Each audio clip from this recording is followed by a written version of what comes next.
दशा आने के पहले बुद्धि बदली जाती है, वहीं गिरोगे, ऐसी जगह फिसलोगे, ऐसी जगह फंसोगे जहां निकलने के चांस नहीं रहेंगे। अवश्य में भोक्तव्यम कृतम कर्म शुभाशुभम। धन दिमाग में भरे हुए हो, अगर धर्म से धन कमाओगे तो माना कि आप बहुत गरीबी से चल सकते हो, लेकिन आपके पुत्र, आपका परिवार सुसज्जित तेजोमय होगा। और अधर्म कमाओगे तो यही सब बाधाएं ऐसी आएंगी जो जिंदगी भर केवल सड़ते रहोगे, दिमाग तुम्हारा सड़ा हुआ होगा, कोई उत्तम विचार, कोई आनंद, कोई चिंता शोक का नाश करने वाला विवेक आपको प्राप्त नहीं होगा।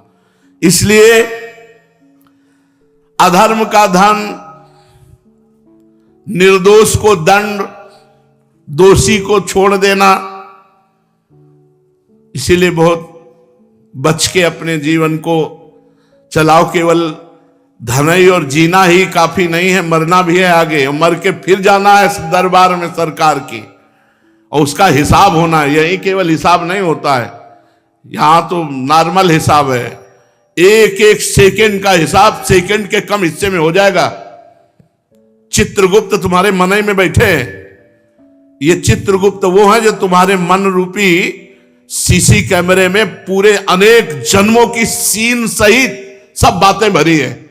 उसी को तो नाम जप मंत्र जप से डिलीट कर आ जाता है, जब नाम जप मंत्र जप करते तो सामने छा जाता है।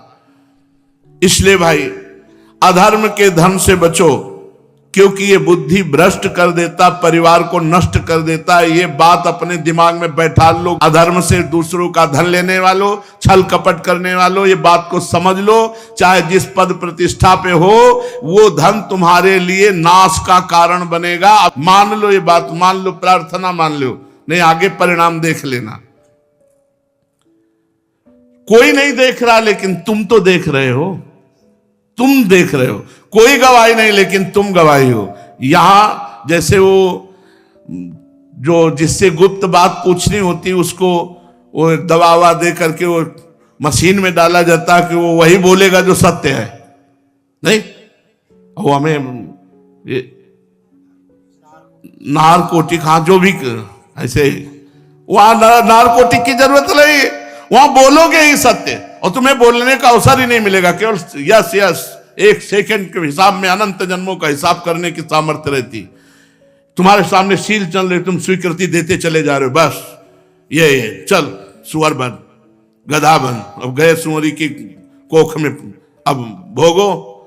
अवश्य में भोक्तव्यम कृतम कर्म शुभाशुभम। भाई सावधान, ये कर्म भूमि है, जो कर्म करोगे तुम्हें भोगना। और हम खुल के इसलिए कहते हैं कि तुम्हारे दिमाग में पहुंच जाए, तुम्हारे दिमाग में समझ में आ जाए। और ये मत सोचना कि दान दे देंगे तो हम पवित्र हो जाएंगे, डबल पाप लगेगा। अगर भजन करने वालों को अधर्म का धन दान किया तो उनकी बुद्धि भ्रष्ट हुई, उनका भजन मारा गया और नरक जाओगे। अधर्म से कभी भी धर्म की पूर्ति हो ही नहीं सकती। फिर बिल्कुल पक्की बात समझ लेना, ये मत सोचना कि बेईमानी करके हराम के जितने मनावे कमाओ, उसके बाद थोड़े बाबा जी को दे दिए तो हम चक्का आनंद लेंगे। बाबा जी को अगर आप दोगे तो उनकी भी बुद्धि भजन से विपरीत जाएगी, उसका भी पाप तुमको लगेगा। इसलिए वो राधा बाबा कहते थे कि ईमानदारी का पैसा यहां देना हमें। जैसे कभी किसी को कोई भागवत सुना को तो बोले हम तुम्हें दक्षिणा देना चाहते, तो एक घास काटने वाला है, बोले बाबा पक्की ईमानदारी का, हम रोज घास काटते उसी का मिलता है, लो बाबा बोले लाओ।